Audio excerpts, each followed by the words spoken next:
You are stuck replaying an awkward conversation from hours ago.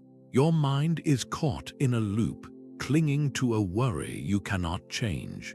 2,000 years ago, the Stoic thinker Epictetus offered a simple rule that shatters this cycle. Some things are within our power, while others are not. He said, "Make the best use of what is in your power, and treat the rest according to its nature." This video will teach you one specific Stoic exercise to gently release what you cannot control.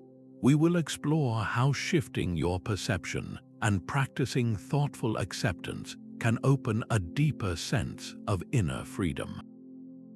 You will walk away with a practical tool you can use the very next time a frustrating thought takes hold. How does it feel to imagine setting down a weight you have been carrying for far too long? What if you could instantly identify the source of your anxiety and choose to set it down? This is the profound power of the Stoic dichotomy of control, the very foundation of letting go. The ancient teacher Epictetus laid it out with stunning clarity in his Handbook for Life. He wrote, "Some things are within our power, while others are not." Within our power are our own judgments, our impulses, our desires, and our aversions. Everything else, from our reputation to our health to the actions of other people, is not directly within our power. This is not a call for passive resignation. It is a demand for active and rigorous discernment. The turmoil we so often feel arises precisely from confusing these two realms, from spending our precious mental energy trying to command the uncontrollable external world while neglecting the inner world we truly govern. Think about a common stress like worrying about the outcome of a job interview. The final hiring decision rests with other people. That outcome is not in your control. But your preparation, your research, the way you present yourself, and the effort you give, these actions are entirely within your command. The Stoic exercise begins right here, in this simple act of sorting. So take a quick moment right now. Bring to mind one single thing that is causing you stress. Now, ask yourself this clarifying question. Is this thing entirely within my own power, or does it depend on factors outside of myself? Just naming it and placing it in its proper category is the first, most powerful step toward a quieter mind. Let's take a step back, way back, and look at your current challenge from a completely different angle. This is the heart of another powerful Stoic exercise known as the view from above. It is a mental shift designed to instantly shrink the scale of your personal problems by placing them against the vast backdrop of the cosmos and the long flow of history. The Roman emperor and Stoic philosopher Marcus Aurelius was a master of this practice. In his private writings, he constantly reminded himself to rise above his immediate concerns. He would reflect on the sheer size of the universe, the countless stars in the night sky, and the immense span of time that came before him and would continue long after. In that grand scheme, he noted how small our bustling anxieties appear. Your own worry, no matter how heavy it feels in this moment, becomes a single, tiny point in an endless expanse. This is not meant to make your life feel insignificant, but to free you from the illusion that your current crisis is the entire world. It is a tool for gaining perspective. Think of a personal conflict that feels all-consuming right now. Now try this. In your mind, pull the camera back. Imagine you are looking down from a satellite orbiting the planet. You see the whole continent, then the beautiful blue marble of Earth hanging in the quiet of space. Can you even spot the city where you live, let alone the building or the room where this problem exists? From this vantage point, it is just a speck. The people involved are specks. The sharp words exchanged or the frustrating outcome are momentary events in a long, long timeline. So take a breath and try it with your own biggest worry right now. Close your eyes for a second if you like. Picture it from space. How does its importance shift when you see it from this cosmic distance? The emotional weight often lightens, not because the issue is trivial, but because you have remembered your place in a much larger, more wondrous story. What if thinking about the possibility of losing what you love is the key to holding it more lightly? This is the heart of a powerful Stoic exercise called Premeditatio Malorum, the premeditation of challenges.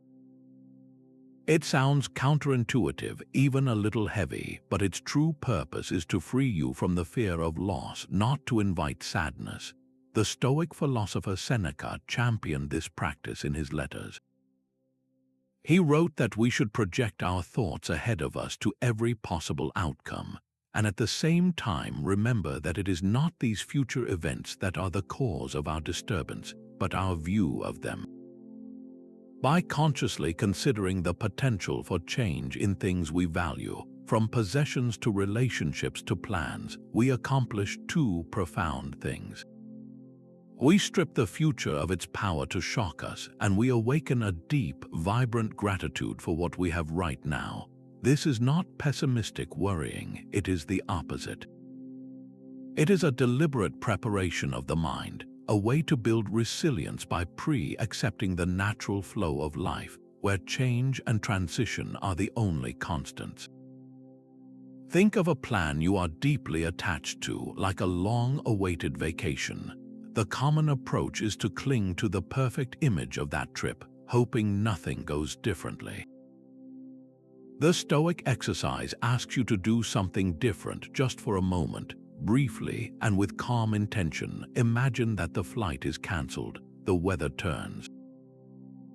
The entire trip falls through. Notice the initial pang of disappointment, but then watch it. You are still here. You are okay. By mentally walking through this potential change, you realize your peace does not ultimately depend on that one specific outcome. When you return your focus to the present, you often find your appreciation for the simple possibility of the trip has actually grown, because you are no longer clutching it with white knuckles. What is one thing you are tightly clinging to in your own life right now? A person, a goal, a position? What subtle shift might occur if you fully accepted, just for today, that it might not last forever? This acceptance is not a resignation. It is a release that allows you to value the present moment without the constant shadow of fear. What if your biggest obstacle was actually your greatest teacher? This is the radical invitation of Amor Fati, a love of one's fate. It is the final and perhaps most profound step in the Stoic art of letting go. We have sorted what we can and cannot control. We have viewed our problems from a cosmic distance, and we have prepared our minds for potential change.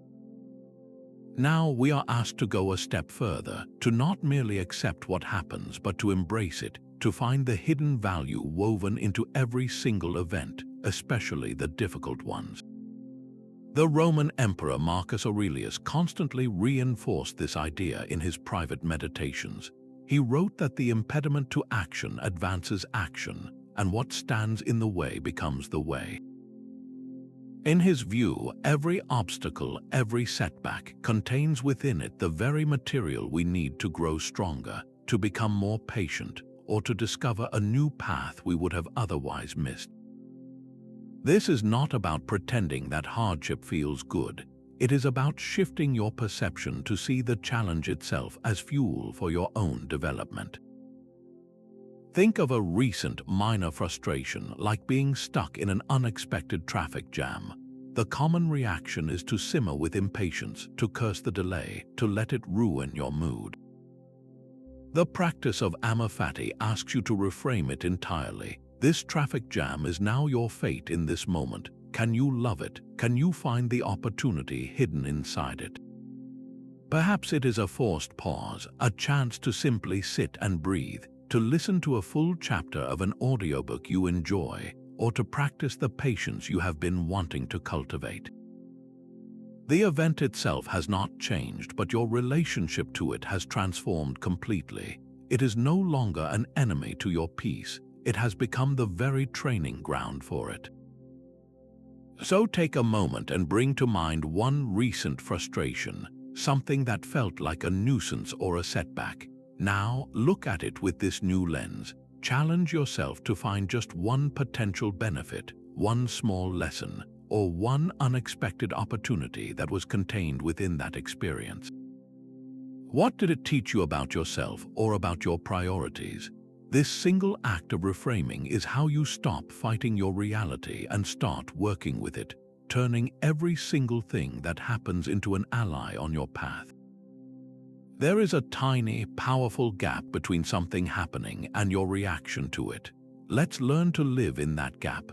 This is the essence of the Stoic Discipline of Assent, a mental muscle that gives you the power to question your automatic judgments before they turn into full-blown emotional reactions.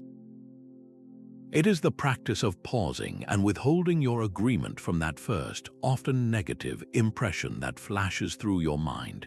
Epictetus put it perfectly when he taught that we are disturbed not by events, but by our judgments about them. That critical email, that unexpected change of plans, that sharp comment from a colleague, none of these things have any inherent power to upset you.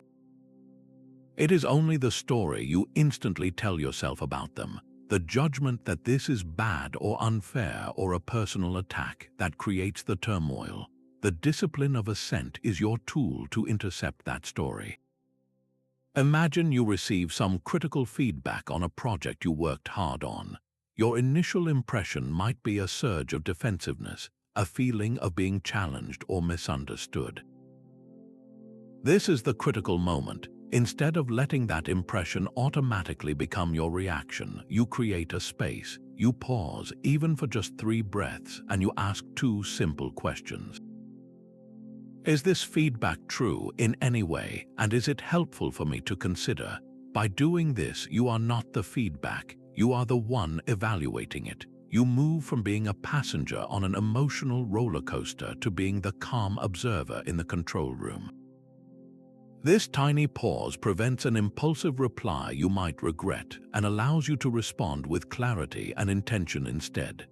Think back to a recent time you reacted quickly, perhaps in a conversation or to a piece of news. Can you recall the intensity of that moment? Now, consider what might have unfolded differently if you had gifted yourself just 5 seconds of pure, silent space before any words left your mouth or any decision was made.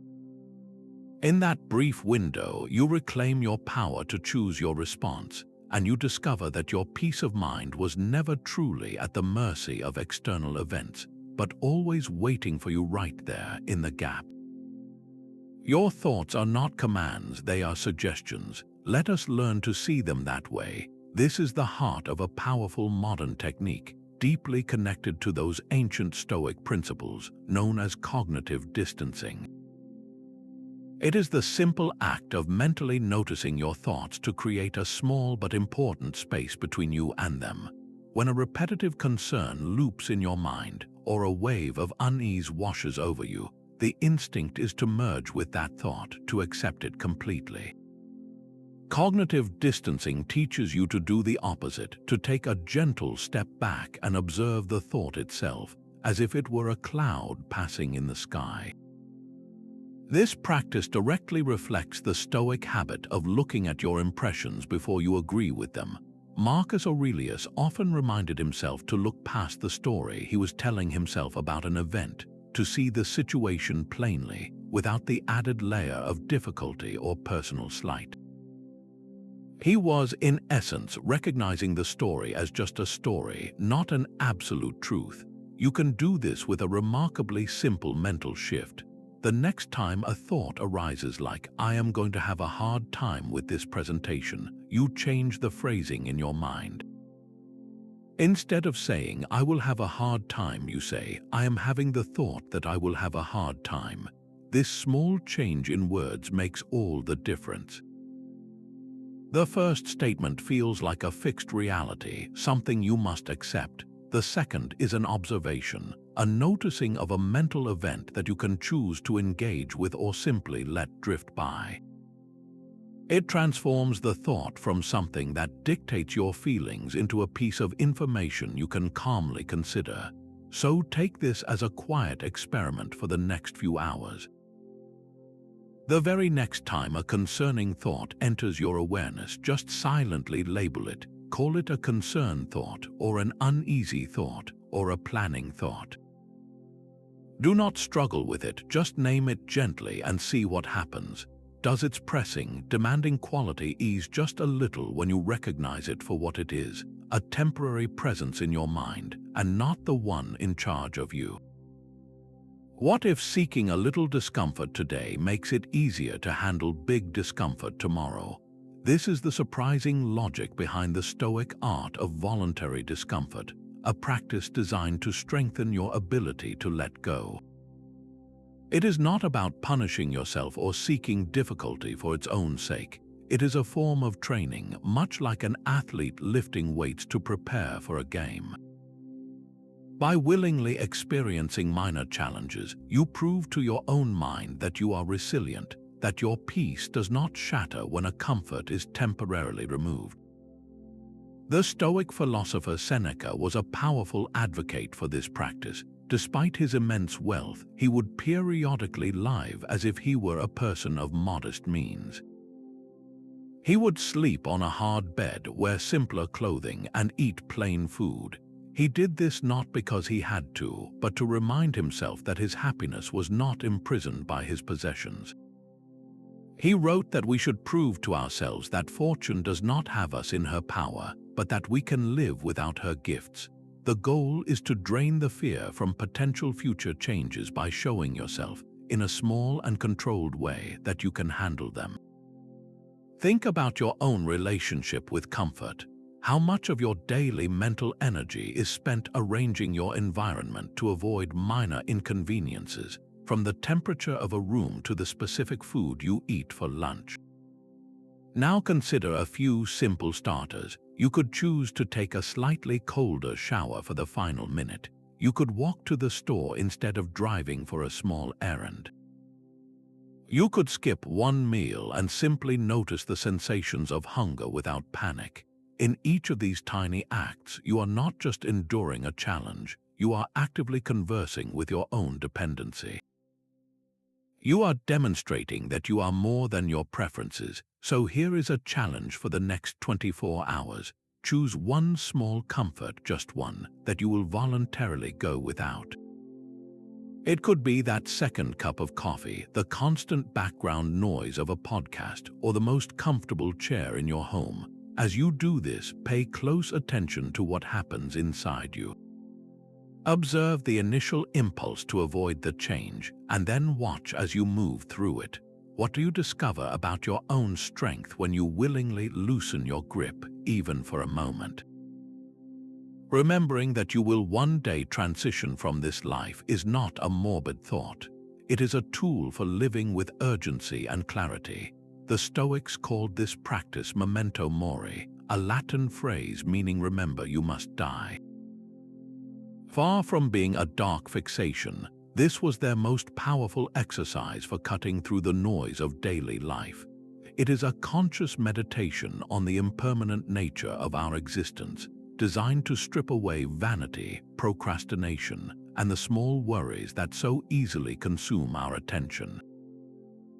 By holding the reality of our limited time in mind, we are instantly guided toward what is truly meaningful.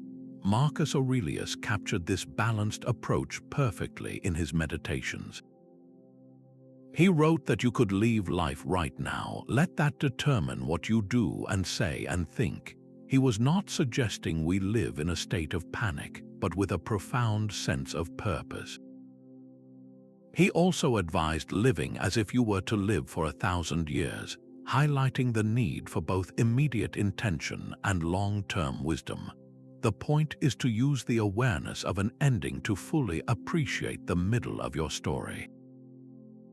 Think about how you approach your average day. How much time is spent on tasks that, in the grand scheme of your life, simply do not matter? How much mental space is occupied by a lingering grudge or a fear of what others might think?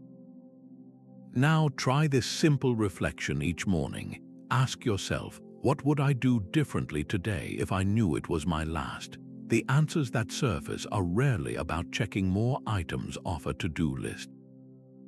They are about connection, kindness, and experiencing the simple joy of being alive. This question acts as a filter, instantly clarifying what deserves your energy and what you can peacefully let go. So take that question a step further. If you knew you had 1 year left to live, what would you immediately stop worrying about? That social slight from last week, the pursuit of a perfection that does not exist, the endless comparison to other people's lives. These concerns would likely lose their power over you in an instant. Memento Mori is the ultimate perspective shifter, a gentle but constant reminder that your time is a precious, non-renewable resource. It asks you to invest it not in trivial battles, but in what gives your life depth and meaning. The entire power of Stoic letting go can be accessed in the time it takes to take a single, intentional breath. This is the Stoic Pause, a one-breath reset that carves out a small island of calm in the middle of any storm. It is the physical embodiment of the Discipline of Assent, a way to insert that crucial gap between an event and your reaction. When something triggers you, your body's alarm system often activates before your mind can even form a clear thought. Your heart rate might quicken, your muscles may tense, preparing you for a response that is often unnecessary for the challenges we face today. A deep, conscious breath is the direct and immediate counter to that automatic reaction. It sends a signal of safety to your nervous system, lowering your blood pressure and allowing your prefrontal cortex, your center of rational thought, to come back online. This is not just calming down, it is consciously reclaiming your command post. The ancient Stoics spoke constantly of the power of proseuche, of paying vigilant attention to your impressions as they arise. This one breath is the ultimate practice of that attention, a momentary awakening to the present where you can see the initial impression for what it is, just an impression and not a command you must obey. Think of your phone lighting up with a difficult message. The instant you see the sender's name, that first wave of concern or defensiveness can feel automatic. This is the exact moment to deploy the pause. Before your fingers even touch the screen, you stop. You inhale slowly, feeling the air fill your lungs, and you exhale completely. That entire process, lasting only a few seconds, is your window of choice. In that space, you can decide not to be swept along by the notification. You move from being reactive to becoming responsive. Try this simple reset with the smaller irritations that dot your day. Use it when someone interrupts you while you are concentrating and you feel a flash of annoyance. Use it when you spill something and the frustration begins to bubble up. Use it before you walk into a room for a conversation you have been nervous about. For your own practice, make a quiet commitment right now. The next 3 times you feel that sudden surge of irritation, from a minor inconvenience to a sharp comment, your only task is to take that one deep breath before you do anything else. Do not worry about fixing the feeling or having the perfect response. Just create the space. Notice how that single act of presence can change everything about what comes next. Your personal problems might feel huge, but how do they look from the perspective of all of humanity? This is the profound shift offered by the Stoic concept of Sympatheia, a term that points to the interconnectedness of all things. The Stoics saw the universe as a single, living organism, and every one of us as a vital part of that whole, like a single limb in a vast body. When you begin to see yourself this way, the relentless focus on your individual ego, with all its personal wants and complaints, naturally begins to soften. Letting go is no longer just a personal act of relief. It becomes an act of alignment with the greater good. Marcus Aurelius beautifully captured this duty of cooperation in his private writings. He reminded himself that we are made for cooperation, like feet, like hands, like eyelids, like the rows of upper and lower teeth. To act against one another, then, is contrary to nature. Your own life is not a solo performance, but a vital note in a grand, cosmic symphony. This perspective transforms how you perceive your role. The frustration you feel when a colleague does not see things your way can shift into a curiosity about how their different note contributes to the overall harmony. The setback in your personal plan might be creating space for someone else's opportunity to flourish. Think of a personal goal you are currently pursuing, perhaps a promotion at work or a personal project you are passionate about. Now, reflect for a moment on how achieving this goal could also serve people beyond just yourself. How might your success create a positive ripple, providing more stability for your family, inspiring a teammate, or offering a valuable service to your community? When you connect your personal ambitions to this wider web of connection, the intense, grasping pressure often eases. The goal itself becomes less about personal validation and more about your unique contribution. You are no longer just an individual fighting for a piece of the pie. You are a participant in a shared journey, and that realization can be the most liberating form of letting go there is. Here is a single question that can slice through anxiety, regret, and distraction in an instant. Is this useful? This simple, direct inquiry is a tool of immediate discernment straight from Stoic philosophy.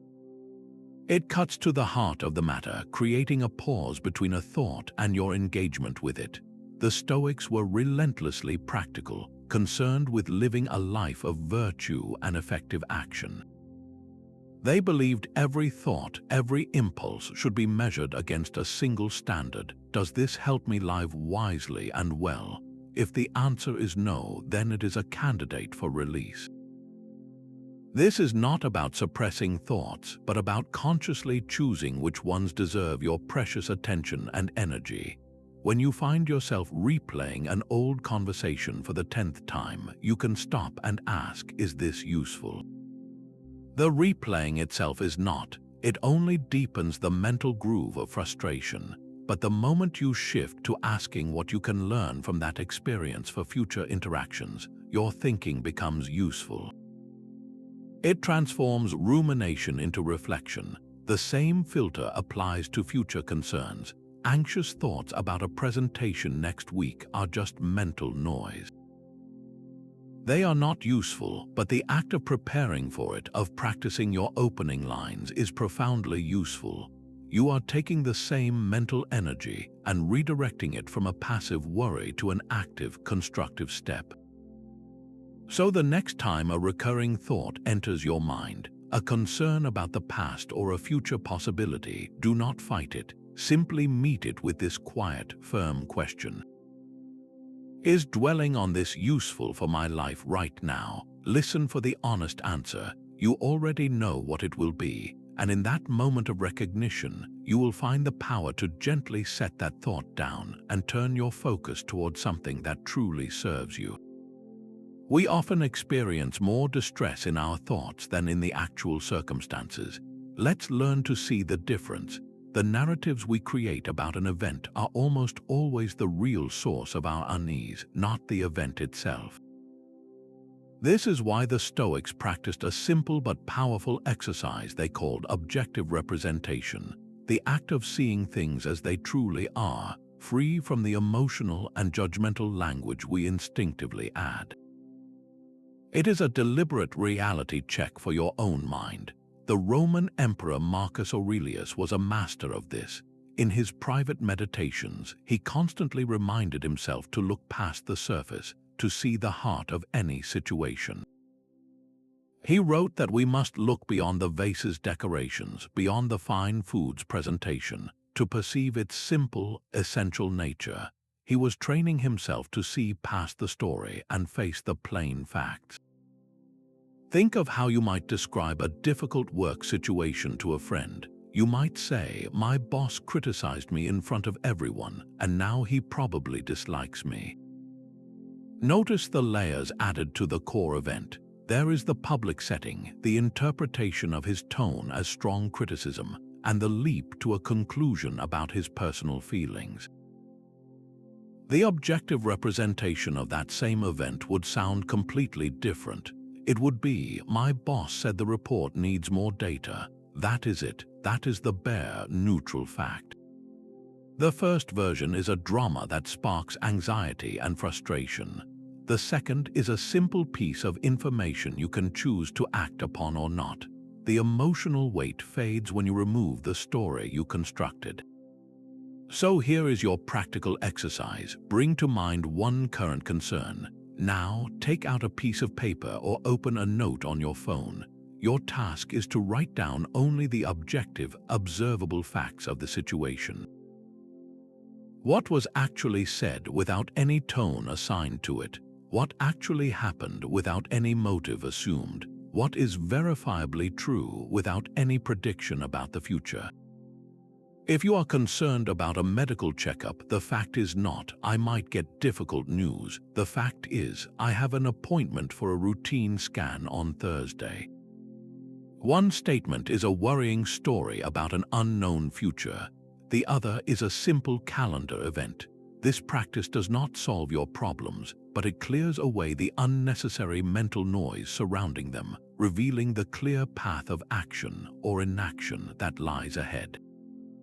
You can be fully committed to a goal without being chained to its result. Here is how. The Stoics had a specific tool for this, a mental footnote attached to every one of your endeavors called the reserve clause. It is the practice of adding an unspoken phrase to your intentions, something like, I will do my very best, fate permitting. This is not a passive hope, but an active acceptance woven directly into your effort. Your focus shifts entirely to the quality of your own action, the one thing you truly command, while the final outcome is released to the larger flow of life. The ancient teacher Epictetus used the beautiful analogy of playing a game of ball. Your sole responsibility, he suggested, is to skillfully throw and catch the ball, to play the game with all your focus and ability. Whether the ball is fumbled by another player or the final score goes against you, that is part of the game itself, not a reflection of your virtuous effort. Your excellence is in the playing, not in the winning. This mindset completely redefines success. Think of an athlete who has trained for years for a single race. They control their diet, their sleep, their practice schedule, and their mental preparation with absolute dedication. On the day of the race, they pour every ounce of their being into their performance. Yet they cannot control the strength of their competitors, a sudden change in the weather, or an unexpected physical sensation. If they have internalized the reserve clause, they run their absolute best race, fate permitting. If they win, they can enjoy it without arrogance. If they do not achieve the outcome they hoped for, they are not shattered, because their primary goal was to express their own excellence through the act of running itself. The frustration that comes from a plan that does not unfold as expected almost always stems from an attachment to a specific result we could not guarantee. The reserve clause cuts that attachment at the root, so bring to mind one important goal you are working toward right now. It could be a project at work, a creative endeavor, or a personal milestone. Now take a quiet moment and mentally add those two words to your intention. State your goal and then silently add fate permitting. Notice the subtle sense of space that opens up, the slight relaxation in your grip. You are still committed, but you are no longer fighting reality. You are playing the game with skill and then letting the game be what it will be. What if you could receive both praise and criticism with the same calm detachment? This is the mark of a mind that has achieved what the Stoics called a kind of familiar ease with fortune, an attitude of being genuinely steady and unmoved by the constant shifts of external circumstances. It is not a cold, unfeeling state, but a profound inner stability that comes from knowing your true worth is not for sale to the highest bidder or diminished by the loudest critic. Your character is your anchor, and it remains solid whether the waters around you are calm or stormy. Seneca captured this beautifully in his letters, writing that the wise person is not lifted up by prosperity nor cast down by adversity, having always striven to depend as little as possible on external things and to rely entirely on themselves. This is the ultimate source of that steady calm, a self-respect so deep that it no longer needs the world's approval to feel whole. You can begin to cultivate this stability by practicing with the small fluctuations of your everyday life. The next time you experience a minor success, like a compliment on your work, consciously downplay it in your mind. You might think that was a kind thing to say, but it is just a moment of positive feedback. Similarly, when you face a small setback, like a project not turning out as planned, meet it with the same mental shrug. You could note, this is a temporary situation, and it does not define my effort or my worth. The goal is not to become numb to joy or disappointment, but to drain their power to unsettle you, to see them both as passing weather patterns in the sky of your life. So take a quiet moment now to reflect. Bring to mind a recent high point, a moment of recognition or pleasure. Then bring to mind a recent low, a moment of disappointment or frustration. Look at them side by side. Notice how your essential self, the person you are at your core, remained completely unchanged through both experiences.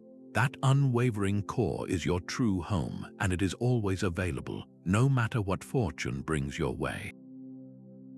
Paradoxically, the more we appreciate what we have, the easier it is to release our anxiety about losing it. Gratitude, in the Stoic sense, is far from a passive whisper of thanks. It is a powerful, deliberate exercise in attention that actively loosens the grip of wanting and fearing. A mind fully occupied with appreciating what is present has far less room to chase after what is missing or to dread what might change. This practice roots you firmly in the reality of your current blessings, making the potential for their absence feel less like a threat and more like a natural part of a life you are fully living. Marcus Aurelius dedicated space in his private journal to this very exercise. He would methodically list the things he was grateful for, ranging from the seemingly mundane, like the simple pleasure of a piece of bread, to the profound, such as the lessons he learned from a challenging person. He was not just counting blessings, he was training his perception to see the inherent value woven into every facet of his existence, especially the ordinary moments we so often overlook. You can cultivate this same perspective with a simple nightly ritual. Just before you sleep, as you are resting in the quiet, mentally note 3 specific things from your day that you feel a genuine sense of appreciation for. The key is to hold each one in your mind for a moment and consciously acknowledge its temporary nature. You might feel grateful for a warm conversation with a friend, fully aware that such moments are fleeting. You might appreciate the comfort of your bed, recognizing that it is a gift for this night. This is not a sad thought. It is the very act that sharpens your appreciation into something vivid and real, transforming gratitude from a vague feeling into a clear-eyed recognition of the precious passing present. So let us try this right where you are. Pause for just a moment and let your eyes settle on one single thing in your immediate environment.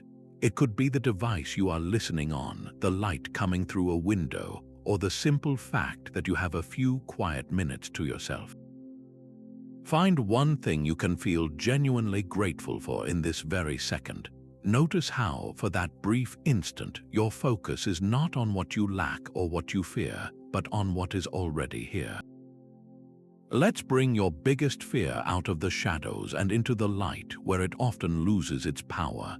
This is the essence of a powerful fear-taming exercise you can think of as the "what is the worst that can happen" drill.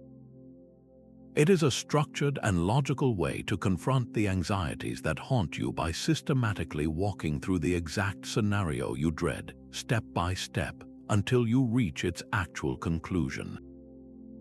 You are not doing this to scare yourself, but to discover a profound truth. The anxiety of a thing is almost always far worse than the thing itself.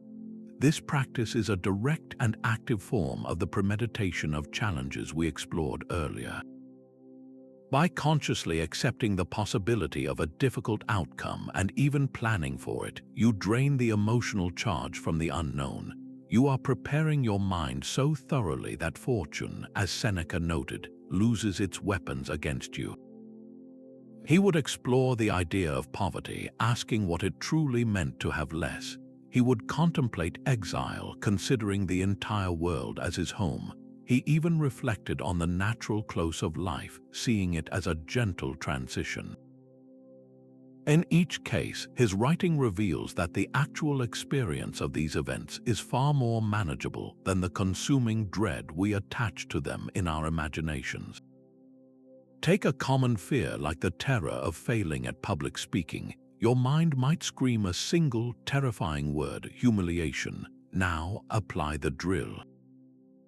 Ask, what is the very worst that could realistically happen? I walk on stage and my mind goes completely blank. I stumble over my words for a full minute. People in the audience notice. A few might even whisper to each other.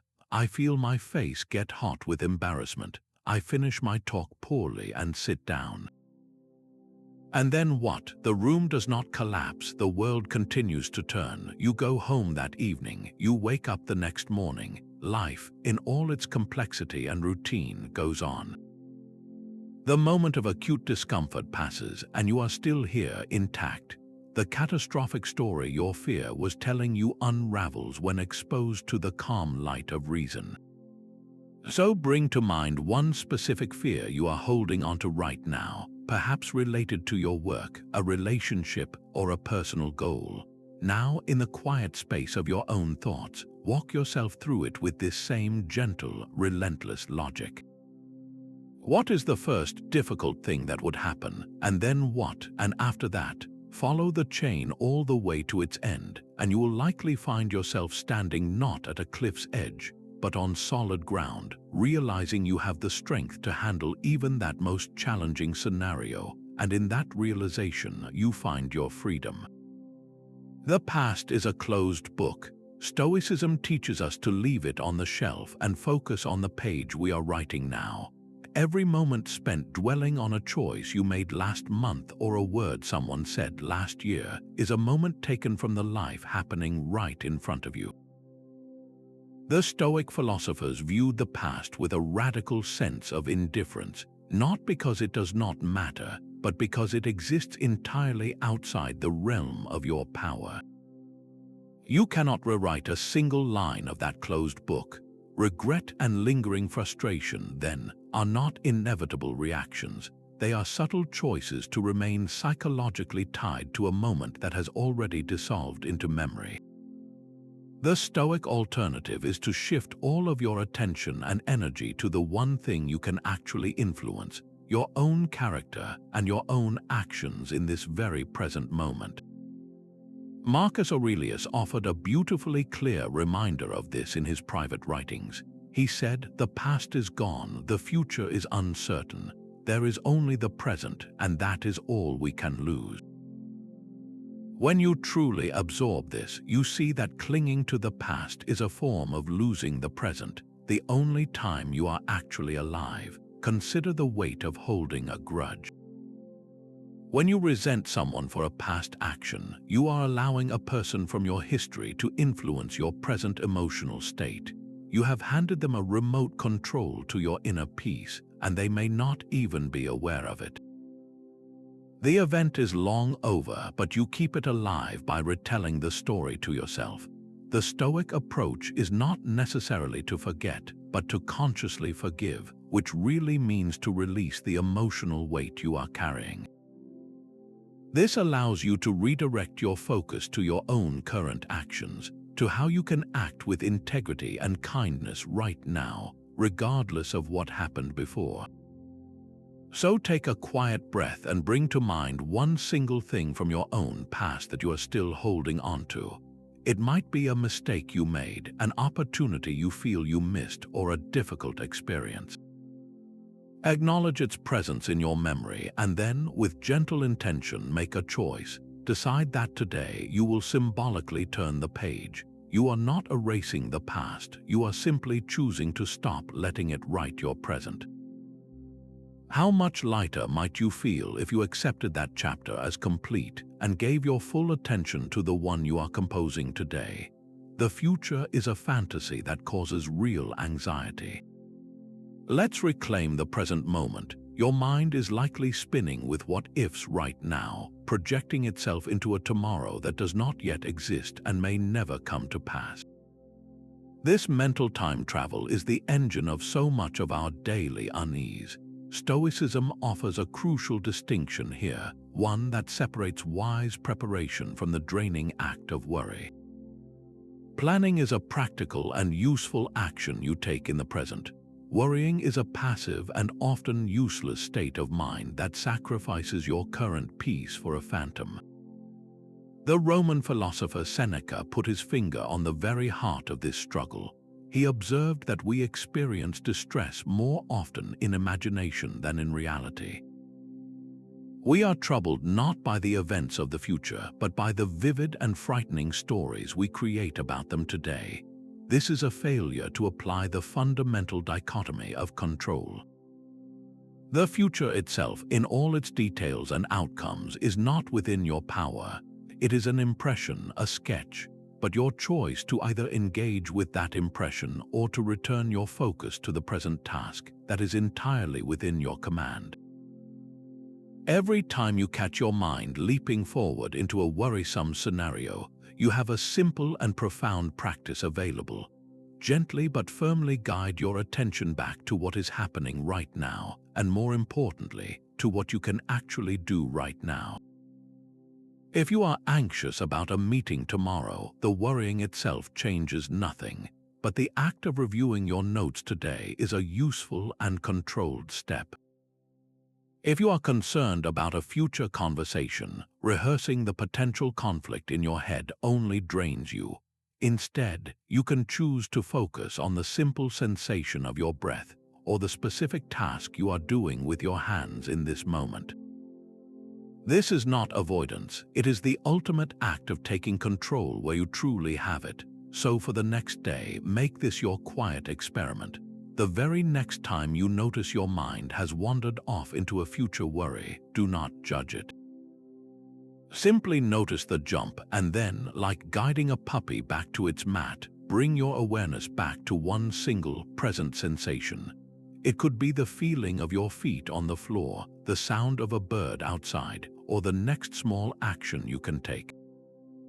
Each time you do this, you are training your mind to live where life actually happens, in the only time you ever truly possess. Frustration is often just the sound of your will grinding against the gears of reality. Stoicism teaches us to shift into sync. This is the profound alignment of living according to nature and reason, the ultimate Stoic ideal.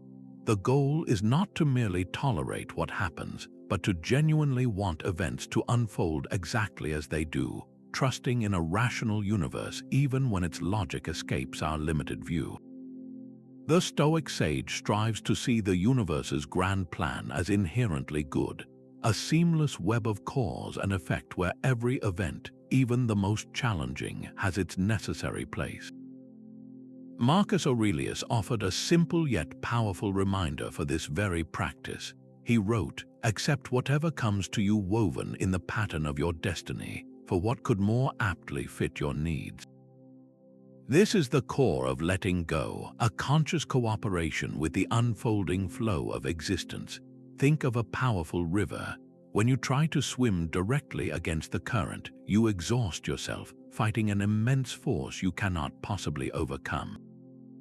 Your struggle is real, but it is ultimately draining. Now imagine turning onto your back and simply floating, allowing the same current to carry you along. You are still in the river, you are still moving, but you are no longer at war with it. The effort vanishes, replaced by a quiet, observant presence.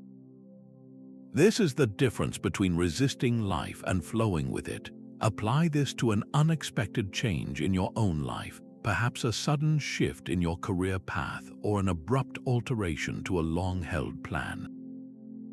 The instinct is to push back, to feel the frustration of the new direction. But the Stoic exercise asks you to pause and consider, what if this new current is taking me somewhere I need to go, even if I cannot yet see the destination? What if this challenge is not a barrier but the path itself? So take a quiet moment and look at your own life. Identify one single area where you feel you are constantly swimming against the current, where you meet the same resistance day after day. It might be a relationship dynamic, a work situation, or a personal goal that remains just out of reach. Now, ask yourself this gentle question. What would it look like just for today to stop struggling and to simply flow with this situation? Flowing does not mean giving up. It means accepting the reality of the current as it is, not as you wish it were, and then using your energy to navigate wisely within that reality, rather than spending it on a fight you cannot win. Your body holds the tension your mind will not release. Let us take a moment to gently scan and ease it. That tightness along your jaw, the rounding of your shoulders, the subtle holding in your hands, these are not random. They are the physical echo of a mind working through what it cannot direct. Feelings do not only live in our thoughts, they settle into our muscles and tissues, creating a cycle where a concerned mind tightens the body, and a tightened body sends more concern back to the mind. To soften this pattern, we can begin from the outside, using the body as a gentle way to settle the mind. The ancient Stoics understood this deep connection. While they did not teach a formal body scan, their philosophy rested on the unity of mind and body. Marcus Aurelius often reminded himself to attend to the condition of his own inner self, and by extension, the form that held it, recognizing that an unsettled physical state could obscure clear thought. By consciously relaxing the body, you send a calming signal of safety through your whole system, showing through direct care that there is, right now, no pressing demand. This physical easing becomes a practical form of quiet agreement, a way of telling your worried impressions that you do not accept their call for strain. So let us try this together right now. Wherever you are, just pause for the next 30 seconds. Close your eyes if that feels right. Bring your awareness to the top of your head, then slowly down to your forehead. Notice any holding there and simply allow it to soften. Move your attention to your jaw. Is it held firmly? Allow it to release, letting your teeth separate just a little. Now draw your awareness down into your shoulders. So often we carry the sense of responsibility here. Consciously, gently, let them relax down from your ears. Feel that space become open. Finally, notice your hands. Are they curled even slightly? Straighten your fingers. Let your palms rest softly. Take one more deep, easy breath. Now, notice the overall feeling. That whole process is a quiet but meaningful conversation with your own being, a direct tending to the physical shape of stress. What one area held the most tightness for you, and what small change did you notice when you consciously let it ease? Stoicism gives us a powerful filter for other people's noise, a phrase you may have heard, "Not my circus, not my monkeys." This modern saying captures a profound truth from the ancient Stoics, offering a clear and immediate way to apply the dichotomy of control to the endless drama of human interactions. Your mental energy is a finite resource, and we often spend it lavishly on situations that are truly someone else's business, on reactions we cannot command, and on opinions we did not ask for. The Stoic teacher Epictetus put it with his characteristic clarity when he said that other people's opinions are their own business, not yours. He taught that if someone were to speak poorly of you, that is their concern, for they are the ones managing their own judgments and impulses. Your only concern is your own thoughtful response, or perhaps your choice not to respond at all. This is not a call to be cold or uncaring, but to be discerning about where your responsibility truly begins and ends. Think about the last time you found yourself pulled into office conversation, feeling the urge to take a side or correct a misperception. Or consider the endless scroll through social media comments where you feel a rising need to defend a viewpoint or engage with a stranger's negativity. In these moments, ask yourself this simple question: is this my circus? Is the emotional turmoil, the conflict, or the opinion truly within my sphere of control? Or am I just a spectator buying a ticket to a show that will only drain me? The moment you recognize the circus does not belong to you, you grant yourself permission to simply walk away. So take a quiet moment right now and identify one circus you are currently paying too much attention to. It might be a recurring family disagreement where you feel pressured to fix everything, or a colleague's constant commenting that hooks your attention. Just for today, make the conscious decision to look away, to redirect your focus back to your own ring, your own peaceful performance. What becomes possible when you stop funding other people's dramas with your precious attention? Just as you wash the day from your body, Stoicism teaches a ritual to clear the day from your thoughts. This is the daily evening review, a practice of mental care that helps prevent the small frustrations and perceived setbacks of the day from lingering into your rest and affecting your tomorrow. The Roman thinker Seneca was deeply committed to this nightly habit. In his letters, he describes sitting in quiet solitude each evening and gently examining his entire day. He would ask his own mind to reflect on its journey, to notice where it had wavered and where it had held strong. He wrote that rest comes most easily after the soul has been gently examined and understood. This is not about self-criticism, but about mindful release. It is a way to consider the day's events with calm reason, to learn from them, and then to intentionally set them aside. The exercise itself is built around 3 simple questions you can explore each night. First, what did I do well today? This question grounds you in your own capacity and good character. Perhaps you showed patience in a challenging moment, or you completed a task with care, or you offered a simple kindness without any expectation. Acknowledge that effort. The second question invites a little more honesty. Where did I allow outside things to unsettle my calm? Did a remark from someone stay with you longer than it needed to? Did you spend mental energy worrying over a situation that was not truly within your power to change? Identify the moment you allowed an external event to influence your inner quiet. The third and final question is the act of letting go itself. What will I set down and approach differently tomorrow? This is your conscious choice to turn the page on today's stumbles. You are not forgetting them, but you are deciding they will not weigh on your tomorrow. So tonight, before you rest, find just 5 quiet minutes. Sit with these 3 questions.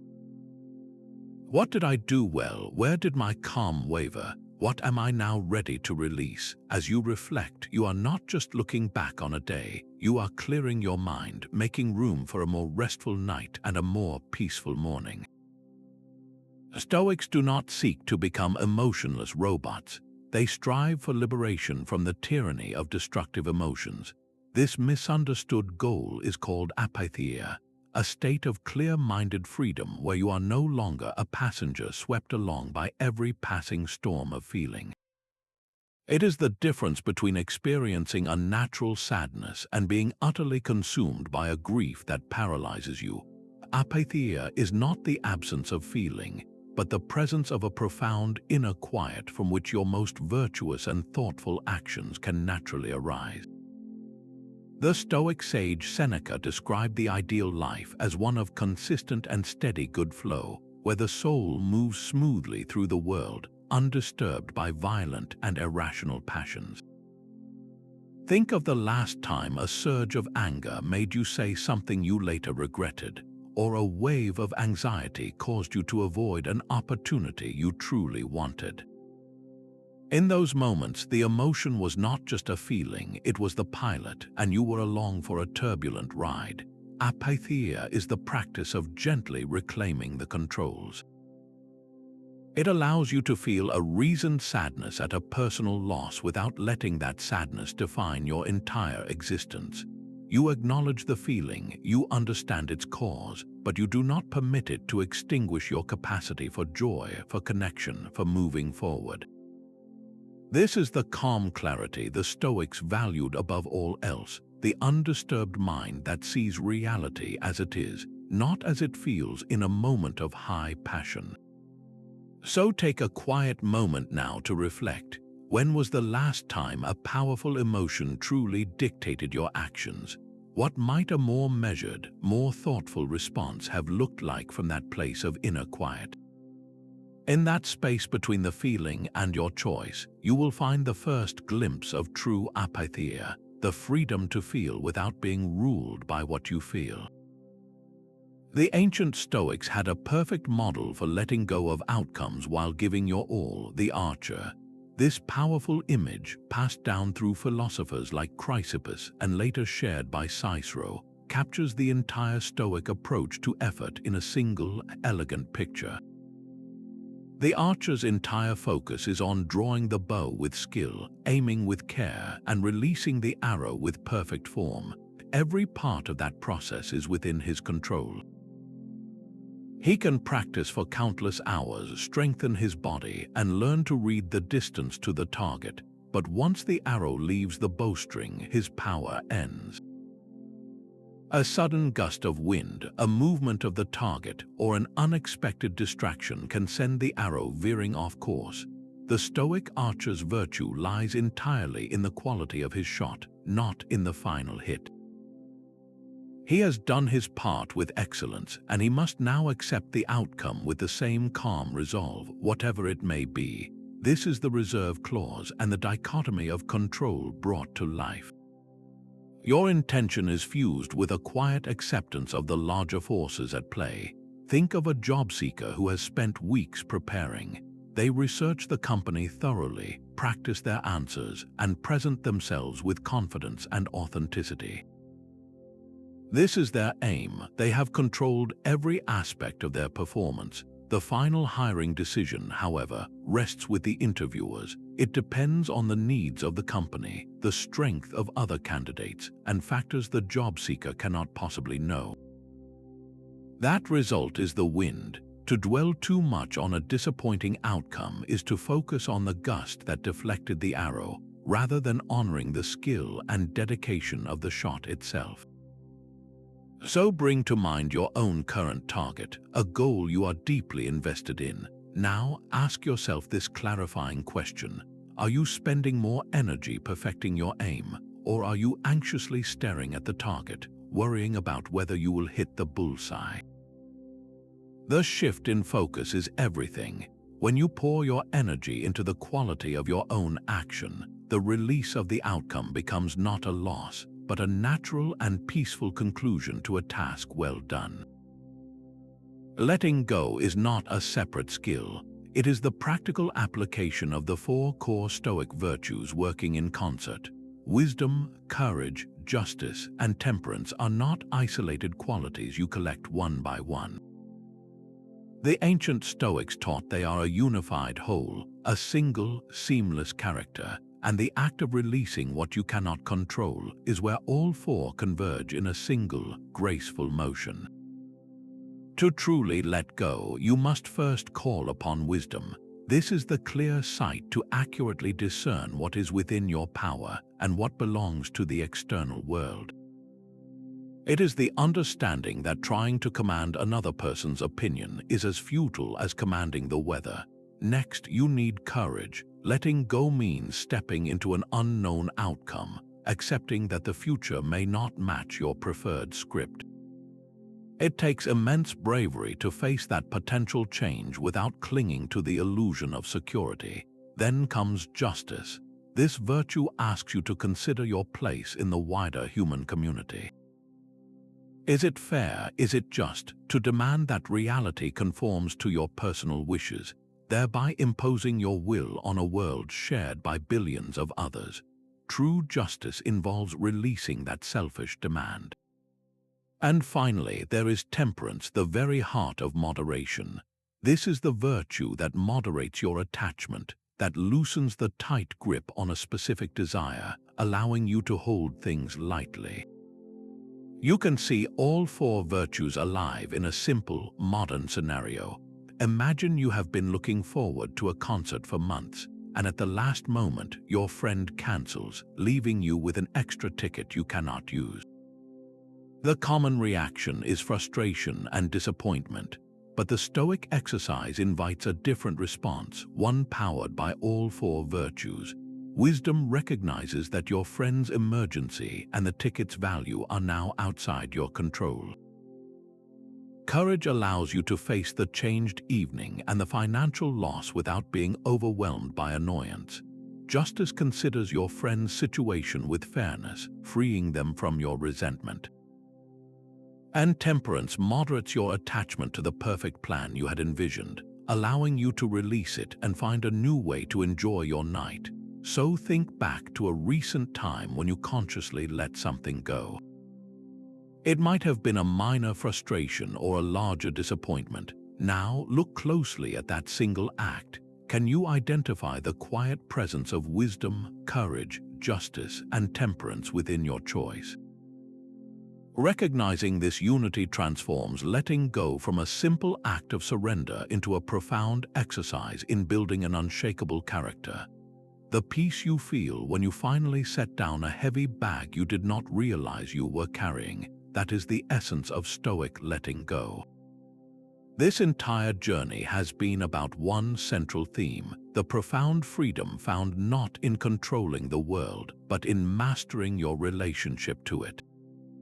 Instant release is not a mysterious talent, it is a trainable skill built on three simple pillars. First, the clear discernment of what you can truly influence, sorting what is yours to command from what is not.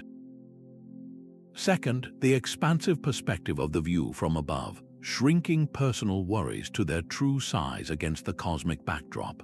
And third, the active acceptance of loving your fate, embracing whatever happens as the very material for your growth. This is not emotional suppression, it is liberation from the internal struggle against reality itself. Marcus Aurelius offered a perfect summary of this serene state. He wrote, "Accept the things to which fate binds you, and love the people with whom fate brings you together, but do so with all your heart. This love for your path is the final key to a quiet mind." The way forward begins with a single, small step. Choose just one exercise to practice today. It might be the one breath reset the next time irritation flares, or the simple question, "Is this useful?" when a looping thought appears. Each time you practice, you are not just managing a moment, you are building a deeper resilience, a core of calm that remains unshaken by life's constant changes. You are training for a freedom that no external circumstance can take from you. If these practical tools resonated with you, consider subscribing for more guides to living with ancient wisdom. And we would love to hear from you. Which one exercise will you try first on your own path to letting go?